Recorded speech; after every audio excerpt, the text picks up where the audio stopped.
Lakini niseme pia kwamba chama chenu hakipaswi kuwa chanzo cha migogoro na migawanyiko ndani ya taifa letu.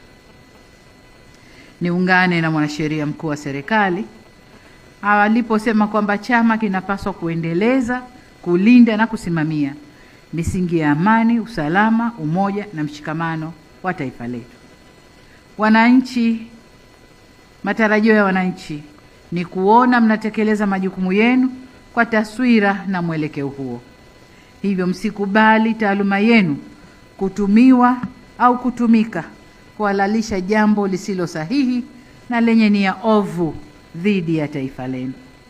Na hapa nataka kusema ulimwengu wa sasa hivi, kila kitu, kila nguvu inatumika ili wenye nguvu power wapate kutimiza yale matakwa yao.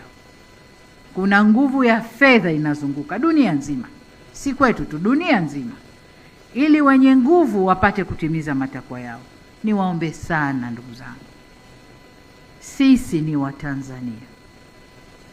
Tanzania ni yetu sisi, si ya mtu mwingine.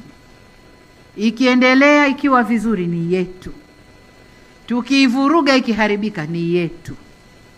Nataka nirudie msemo niliwaambia wenzenu, tutasaidiwa kuiharibu, hatutasaidiwa kuijenga tena.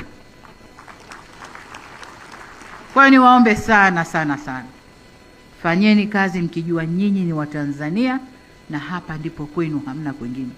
Jamhuri ya Muungano wa Tanzania ni moja duniani na ni hii. Kwingine kote utakako kwenda, hata ukipokewa, we ni mgeni, haki nyingine zitakukosa, utakuwa huna, kwa sababu ni mgeni. Ukiwa hapa una haki zote. Tulinde kilicho chetu ndugu zangu.